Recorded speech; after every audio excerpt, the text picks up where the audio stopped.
Hi. Okay, so the semester here at West Georgia has finally come to an exhausting end. In the last 2 months, I've posted around 35 lecture videos on my Eric Dodson Lectures YouTube channel. So if you want to check out any of that stuff, by all means, feel free to do so. Anyhow, the point is that now I can devote more time to this channel. And since we're currently in an election cycle here in the United States, I thought I'd begin by exploring the limitations and value of argumentative debate as a method of distinguishing good ideas from bad ones, and hopefully getting at the truth in the process. And as usual, here's a roadmap of the material in this video. And as always, to enhance your viewing pleasure and general edification, you can find the same roadmap in the description section of this video, along with links to the timestamps. Anyhow, let's start with a qualifier. As I said, in this video, I want to explore the limitations and value of argumentative debate.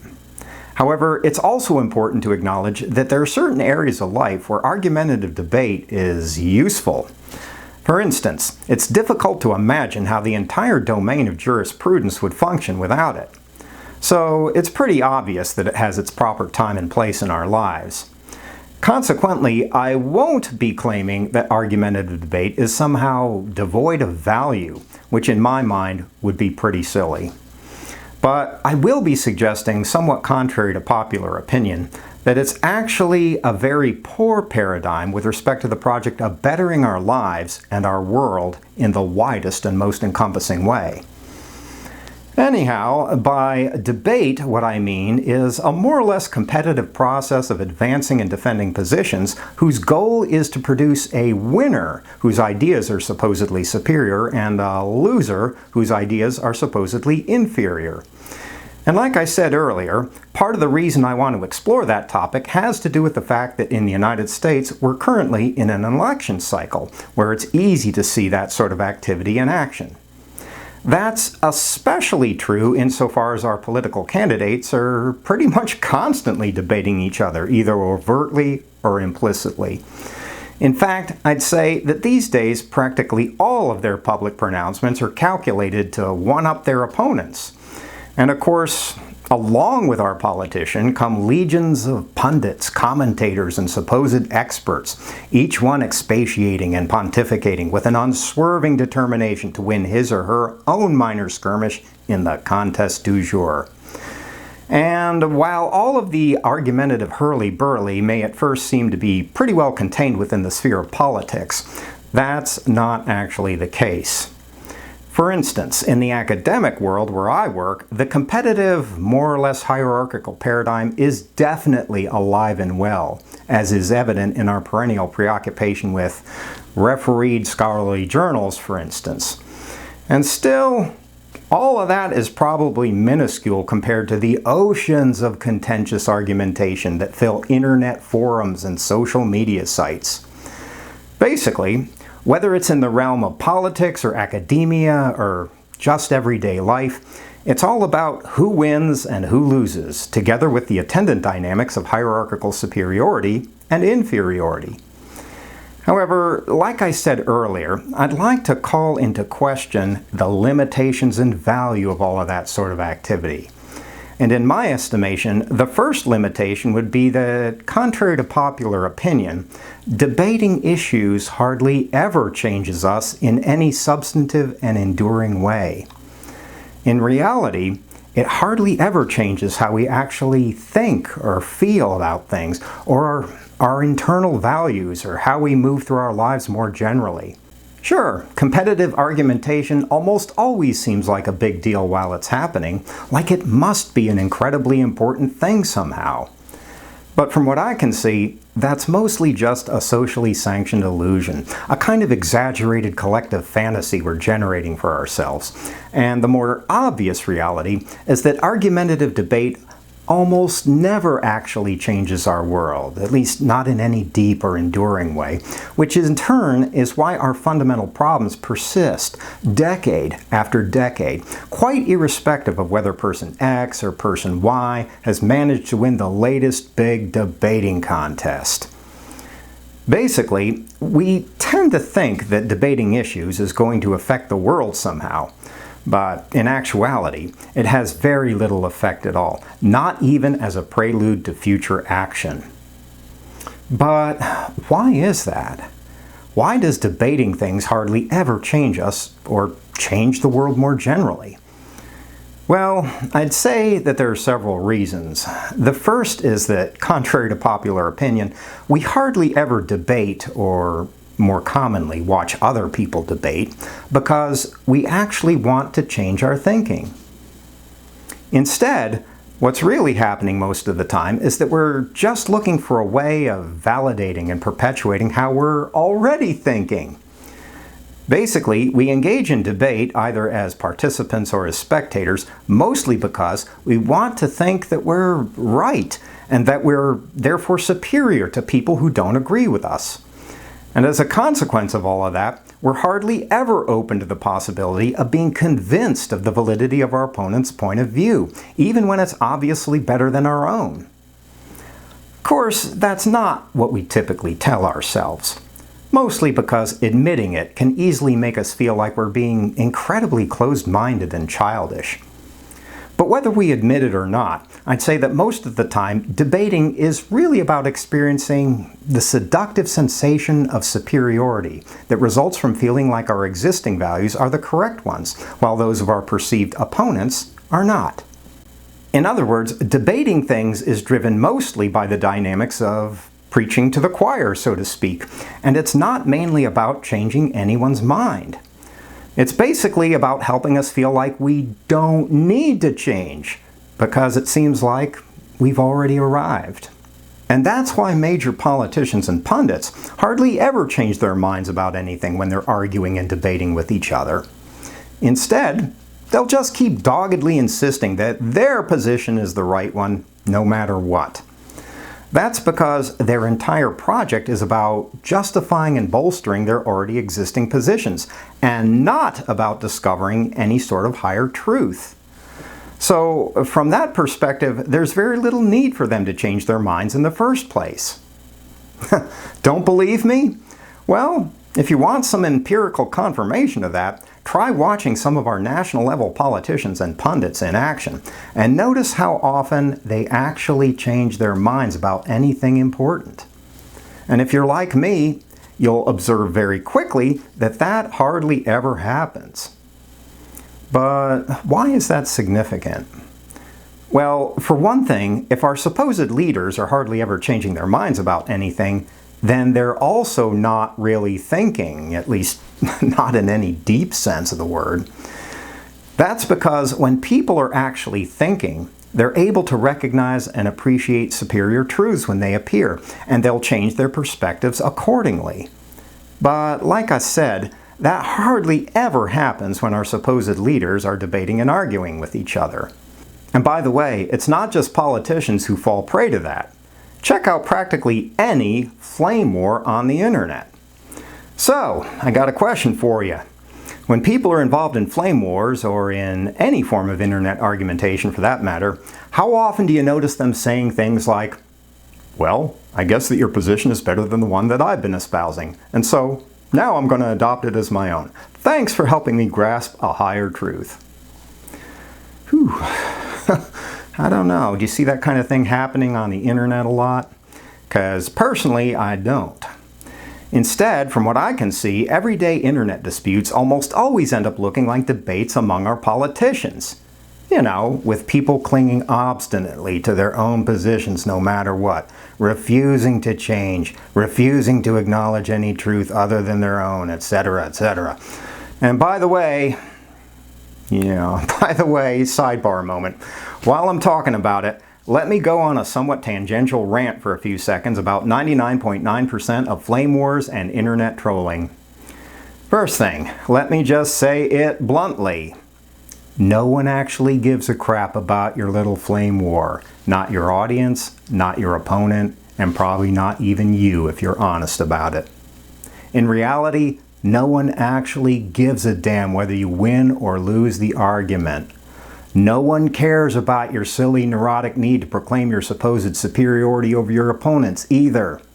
At the end of the day, you're just expelling a big, malodorous blast of intellectualized flatulence. It's not changing the world or anything in it. The truth of the matter is, no one cares. Not really. You're just wasting the precious, irreplaceable moments of your life on inane triviality and petty recriminations. There. Now do you feel better? Well, you might, because maybe now you don't have to take everyone's stupid flame wars and internet trolling quite so seriously. Okay, let's see. Wait, where was I? Well, let's take a moment to summarize while I decompress from my rant. First, contrary to popular opinion, argumentative debate isn't actually about changing anyone's thinking, but about keeping it the same, mostly via the time-worn dynamics of preaching to the choir.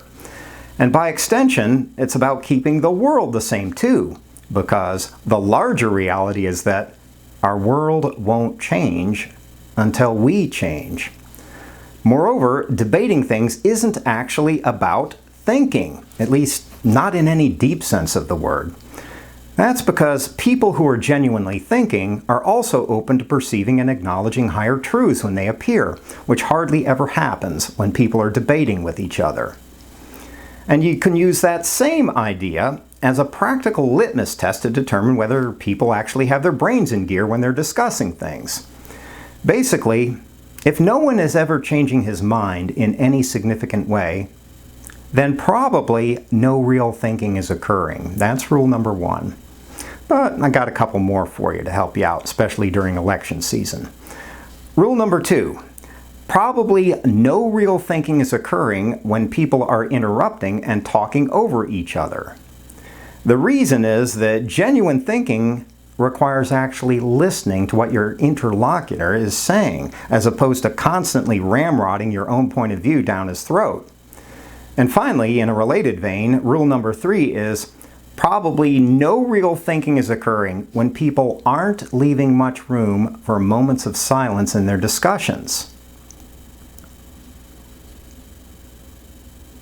Because when every second is filled with clamoring voices, once again, people probably aren't really listening to each other, but are just blurting out lines from their internal scripts as if they were doing some sort of monologue. So, in light of all of that, here's your non-assignment for this election season. The next time you see any of our purported leaders or pundits or anyone else arguing or debating with each other, see if you can notice one, how often they're actually changing their minds about anything.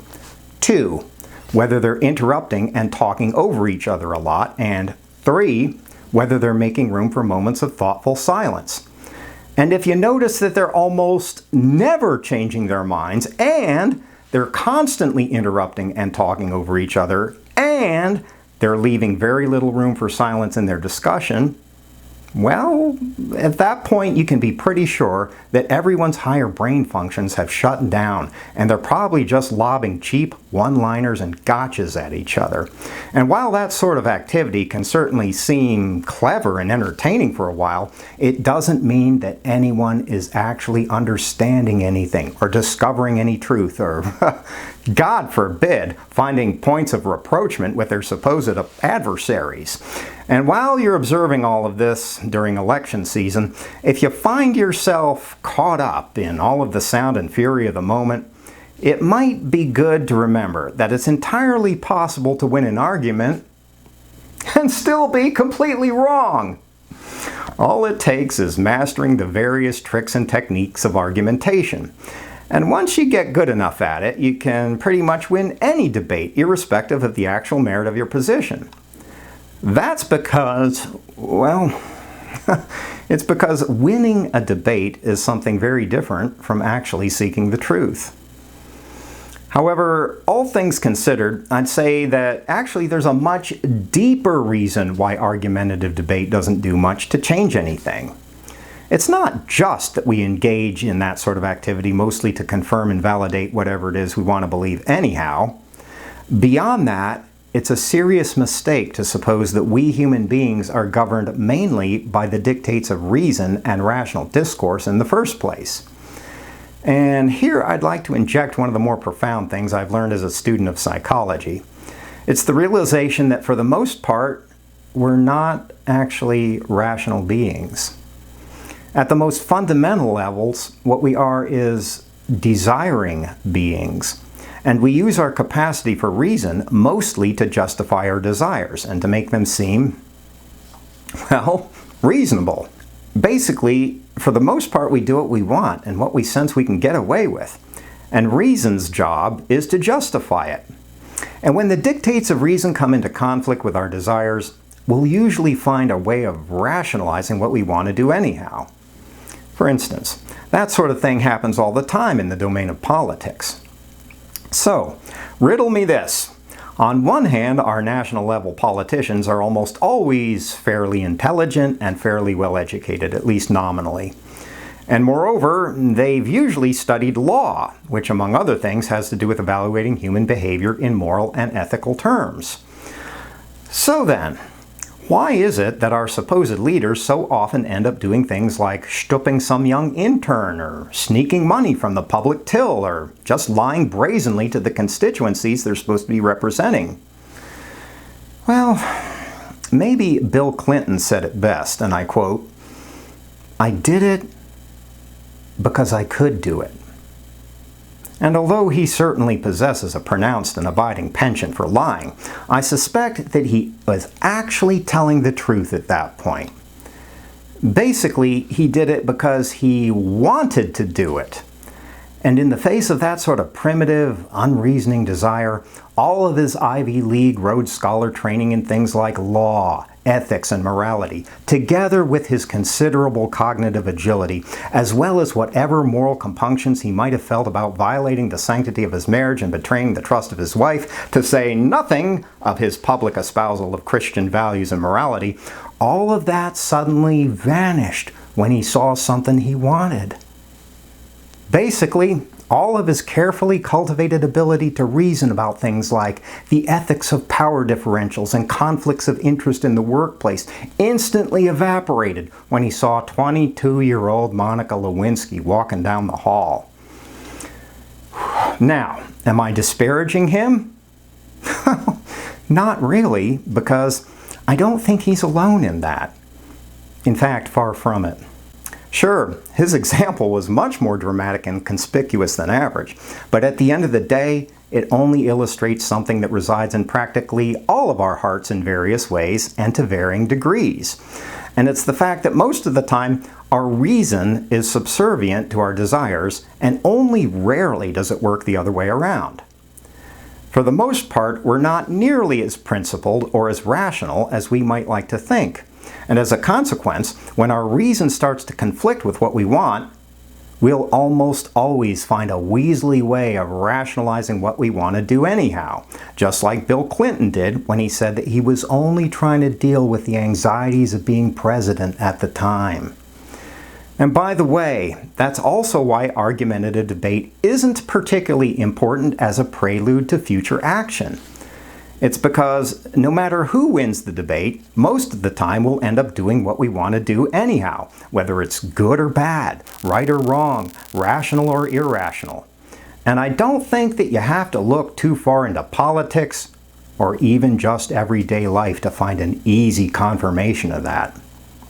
But instead of simply acknowledging that unsettling reality, when it comes to the realm of adversarial debate, we usually assume that everything should suddenly be governed by the dictates of rationally coherent discourse.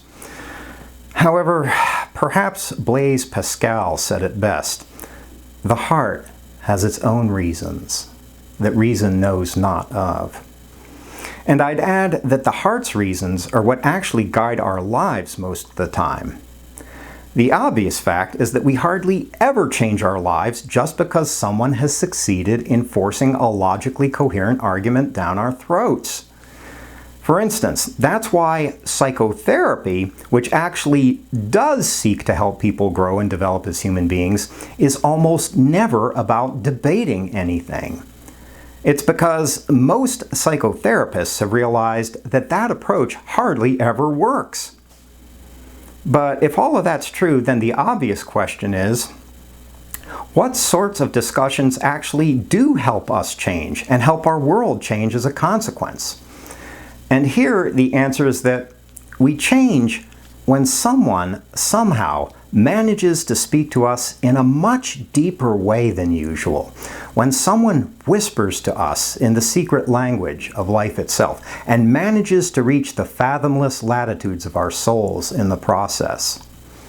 It's not about convincing us of anything in particular, but about showing us what we are and what we can be in this life.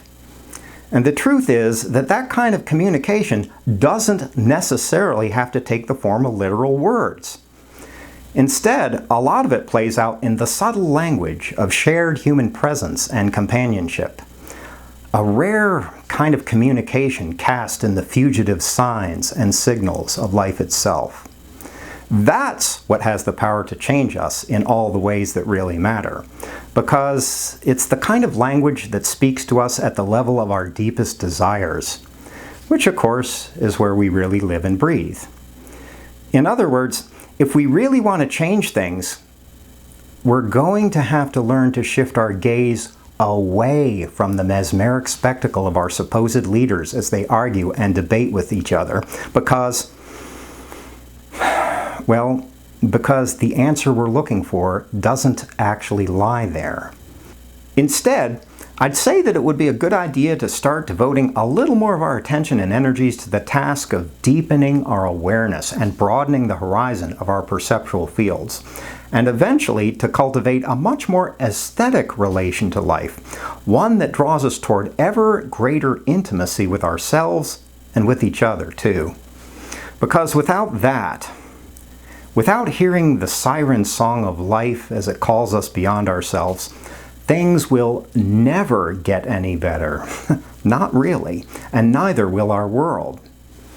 So, let me end this video by sharing with you some possibly irresponsible and incorrect advice.